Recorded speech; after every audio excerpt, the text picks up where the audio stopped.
നിരശ. അപ്പോൾ ഞാൻ ഇന്ന് കാരമൽ പുഡിംഗ് ഉണ്ടാക്കുന്നുണ്ട്. അപ്പോൾ ഞാൻ വിചാരിച്ചു നിങ്ങൾക്കും കൂടി ഒന്ന് കാണിച്ചു തരാം എങ്ങനെ ഉണ്ടാക്കുന്നത്. അപ്പോൾ ഗൈസ് ഇതാണ് കേട്ടോ സാധനം. ഇതിനെ കൊണ്ടാണ് ആക്കുന്നത്. പിന്നെ യാതൊരു ഉറപ്പുമില്ല എനിക്ക് ഇത് നന്നാവോ ഇല്ലയോ എന്നൊന്നും. ഫ്ലോപ്പ് ആയതെങ്കിലും നല്ലതായെങ്കിലും ഞാൻ ഈ വീഡിയോ പോസ്റ്റ് ചെയ്യുന്നതായിരിക്കും. ഓക്കെ, അപ്പോൾ എൻ്റെ വീഡിയോ ആദ്യമായിട്ട് കാണുന്നവരാണെങ്കിൽ ലൈക്ക്, കമൻറ്റ്, ഷെയർ, സബ്സ്ക്രൈബ്. അപ്പോൾ നമുക്ക് വീഡിയോയിലേക്ക് ഇടാലോ. അപ്പോൾ ഗൈസ് ആദ്യം തന്നെ ഒരു ബൗളിലെടുത്ത് അതിൽ കാരമൽ ഒഴിച്ച് കൊടുക്കുക. പിന്നെ ഗൈസ് 2 ഗ്ലാസ് പാൽ ഒഴിച്ച് നല്ലോണം ഒന്ന് തിളപ്പിക്കുക. അപ്പോൾ ഗൈസ് നന്നായി തിളച്ചെന്ന് കണ്ടു കഴിഞ്ഞാൽ അതിലേക്ക് പൊടി ഇടുക. പിന്നെ നിങ്ങൾക്ക് മധുരം വേണമെങ്കിൽ കുറച്ച് പഞ്ചസാര ഇടാം കേട്ടോ. ഞാനിട്ടില്ല.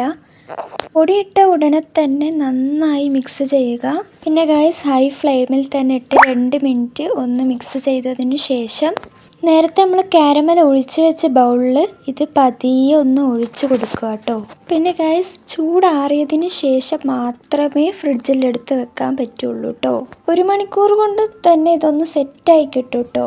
അപ്പോൾ ഗൈസ് എൻ്റെത് ഇതാ സെറ്റായി കിട്ടിയിട്ടുണ്ട്. അപ്പോൾ ഗൈസ് കാരമൽ പുഡിങ്ങിൻ്റെ വീഡിയോ എല്ലാവർക്കും ഇഷ്ടപ്പെട്ടെന്ന് വിചാരിക്കുന്നു. ആദ്യമായിട്ട് കാണുന്നവരാണെങ്കിൽ ലൈക്ക് ചെയ്യുക, കമൻറ്റ് ചെയ്യുക, ഷെയർ ചെയ്യുക, സബ്സ്ക്രൈബ് ചെയ്യുക.